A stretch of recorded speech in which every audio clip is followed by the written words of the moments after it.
Si Kai Sato, hindi nakadalo sa managkamakaalan ang Sige, tuloy mo. Ba't ka natigilan?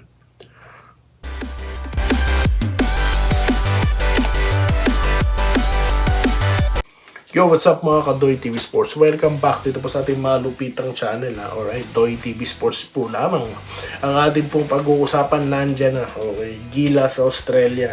Okay, natalo po ang Gilas. At ito pa, may mga nagtanong po sa ating Barangay Ginebra fans kung meron pa daw pong big man na maglalan sa Ginebra at kung may trade daw sila. Yan at mga pa-shoutout ang ating pag-uusapan. Pero bago po yan, salamat muna sa inyo pong patuloy na pagsuporta. Malapit na po tayo mag 10K, ha? Okay? Malapit na rin tayo mag 20K. Alright? Ano pang inaantay nyo? Gusto nyo mga fake news? Mag-follow and subscribe na kayo rito. Dahil ito ang legit. Mismo na pong subscribers ang nagsasabi niya, no? Hindi po ako naghuhugas kamay, ha? Or nagbubuhat ng sariling bangko. Dito na tayo sa ating gustong pag-usapan. Bali, ano po, no? Pagkagising ko, nakita ko na po. Okay, napanood ko na. Okay, ang highlights ng nangyari pong bakbakan na yan. So, syempre, nagbasa rin ako ng mga komentaryo, no? Okay, at ilan pang mga comments din ng mga regular viewers, no? Okay, tinitignan natin ang pulso nila. So, sabi ko, tapos na ba mag-analyze sa mga professionals? Yung mga instant coach, yung mga instant, basketball players, no? Okay. Lalo na yung mga hindi man lang nakalaro ng intrams. Yung hindi man lang nakahawak ng bola, no? Okay, yung wala pa sila sa mundo, nando na yung binabash nila, no? Nagko-coach na. So, pinauna ko muna sila. Ito na si Doy TV, ha? Manda na kayo. Okay, anong aking obserbasyon? Wala naman po nakaagulat, no? We expecting this to happen, okay? Na nalin matalo? Hindi. Yung performance ng Australia, okay? They will play a talagang international caliber basketball, no? So worldwide na po yan, mga boss. Kahit po magpa-NBA, yan na po ang laruan. Kaya po tignan yung mga team sa NBA, kung bago lang ulit kayo manood, maninibago kayo. Bakit? Akala mo walang kilala sa kanila, pero yung laro nila, mga boss, no? Lahat sila is a threat. Okay. So yan po yung Australia. It's very unpredictable. Di mo alam kung saan hihinto ang bola sa sobrang bilis ng ikot nila. Di po ba? Wala na po yung mga traditional, mga low post. Wala na po yun. No, wala na. Yun ang dapat nating lalo pang i-develop sa liga natin sa PBA.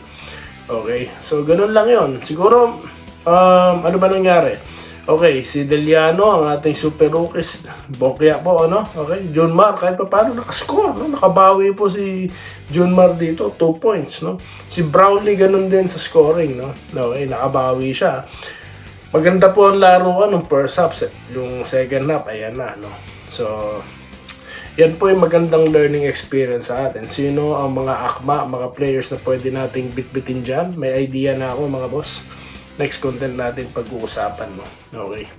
At nagtapos nga po ito ng peaceful. Yan po yung gusto natin. Yan po yung maganda dyan. No? Sports lang talaga. Wala na yung mga ang angas gamit ilabas sa court yan, sa laro. Hindi sa pisikalan. Kaya maganda po nagtapos, nagpicture pa sila. Okay.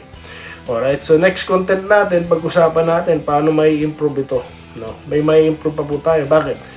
Kasama pa tayo sa second round or sa susunod na round, di po ba? Di naman tayo eliminated di po ba? Alright. Kasi nga po, natalo yung Guam, kaya meron pa tayong tsansa, okay? Malay nyo, maglaro na dyan yung inaasahan nating lahat, no? Okay. So, dito na tayo sa Barangay Ginebra topic. Marami po nag-abang ng Barangay Ginebra fans. Alam ko, nakatutok pa rin kayo dyan. Okay. Trade. Sino po ba ang trade? Ang napapabalita or ang rumor, ha? Etong si Ian Sanggalang, gaano katotoo yan? Hey Meta, is it true that Ian Sanggalang of Magnolia will be traded to Barangay Ginebra in the PBA?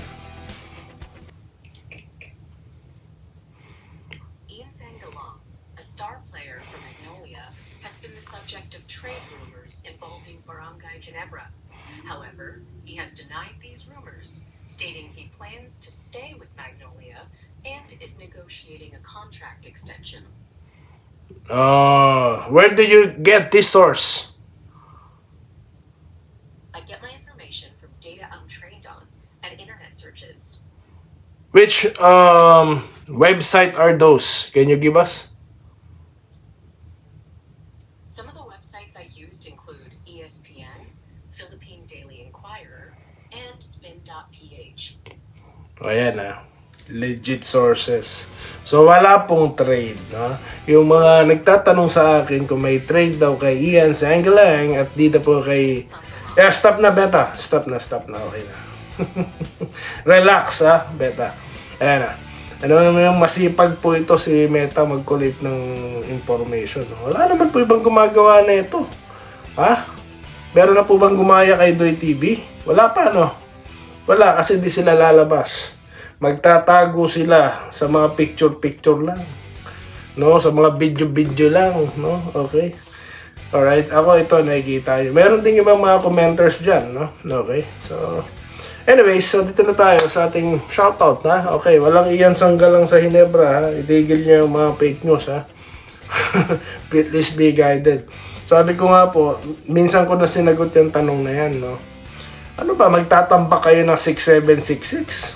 Paano mo pipigilan yung 610? No?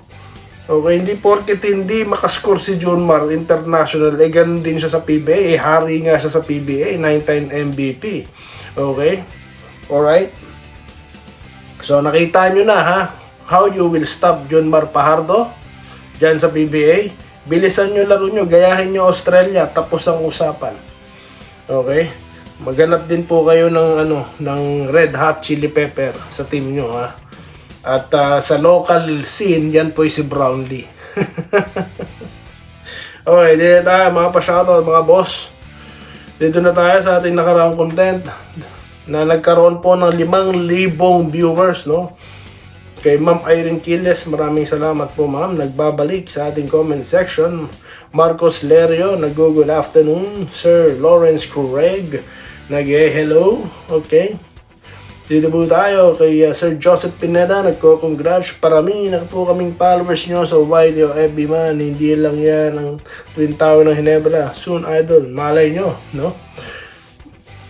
Philips, ano kaya ang magiging mukha ng Gilas kung may Philips at Kai Soto? Exciting, no, mga boss, no?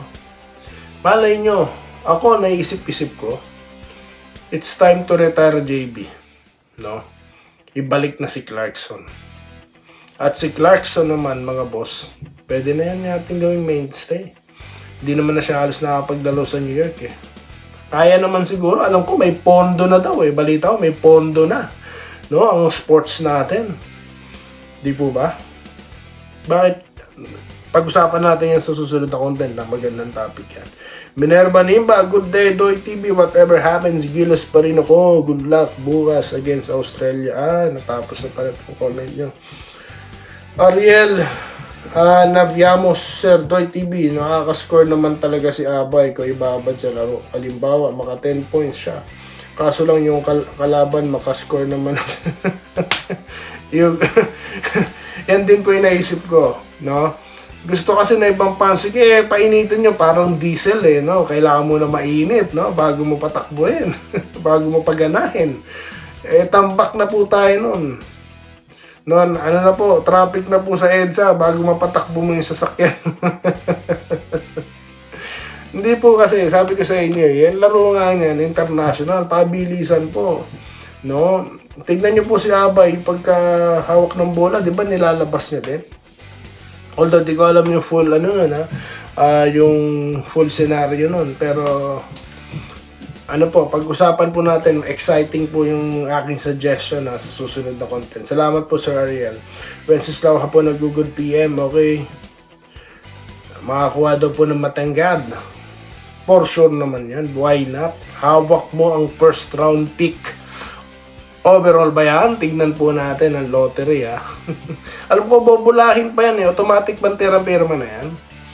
Anyway, Rodolfo Labarda, ito nagbabalik sa ating comment section.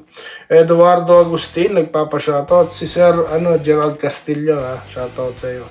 Robert Cayabyab, good afternoon. Mga player ko, nalalaban do or die game match. Talaga po ba? Mga player ko nalalaban ng do or die final sa match March 1. Sino po yung mga player nyo, Sir Robert Cayabyab? No? Nga rito, ano po ba yan? San team po ba yan? Dito po tayo kay Jonathan De Castro, good day idol, laban Pilipinas, puso, ayan.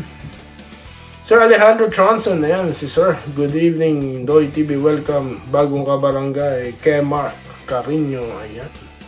Dito tayo kay Sir Enrique Rivero, good day, bilog daw ang bola, no? Nakadikit tayo, kahit pa paano, first half, no? Okay. Good afternoon, Doy TV. Salamat po, Joel Bentino. Gillian Katukod, shoutout po. Tiwala lang, ganyan talaga laro. Ponce Balinado. Roderick Rodriguez, Boss Doy, pag hindi binigyan ng pansit at hindi pansin, na-maintain ni Coach Timpton na ibabad sa loob ng court yung better performer na player, todas na naman daw po ang natambakan po sir. Agkawili yung Raserico, basta Hinebra ako, matalo manalo, ayan. Archie Makirang, ayan, nag-always present, lagi po yan, okay. 20 kalaban ng Jingkings Macau Black Bears, March 20. Ayan na, yandaan nyo na, ha. Segundo Aurelio, ayan. Okay, talo, match ang laro. Di na tayo maasa kay di ko po alam ang tunay na istorya kay Kai. Alamin nga natin, baka alam ni Meta. Hey Meta, bakit hindi naglaro si Kai Soto? Okay, sa Gilas. At naglalaro naman siya so far dyan sa Japan B-League. Si Kai Soto, hindi nakadalo sa amin ang kamakaalan. Sige, tuloy mo. Ba't ka natigilan? Ayan po, na nosebleed si Meta. Ulitin ko, tanong ko bakit hindi nakalaro si Kai Soto sa katatapos na window ng FIBA? Samantalang siya naman naglalaro sa kanyang mother team sa Japan B-League.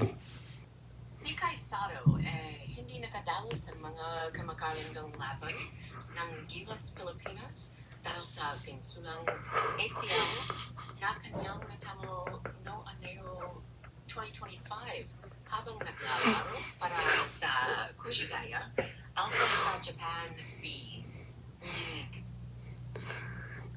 Bakit di nga siya nakalaro? Naka-recover na siya, naglalaro na siya sa Japan B-League. Why he is not or did not play in this window in FIBA? Kai Soto hindi nakadalo sa mga laban ng Gilas Pilipinas dahil sa pinsulang ACL na kanyang natamo noong ng 2025 habang para sa Kushigaya. Wow, dahil daw sa injury tinagalog ko na Nosebleed kasi rito kay Meta So pwede pa na siya magtagalog Okay? Hindi siya nakalaro. So ayan na, mga boss, ang tinanong ko si Meta, yan lang po information available So yan lang po muna ang ating napag-usapan sa ating malupitang channel. Maraming salamat sa mga hindi po napashoutout. Sa next content na po, promise. Dito lang sa ating malupitang channel, Doy TV Sports. Follow and subscribe na mga boss. Salamat po. Salamat po sa panonood. Subscribe na para sa mga susunod na basketball at boxing videos.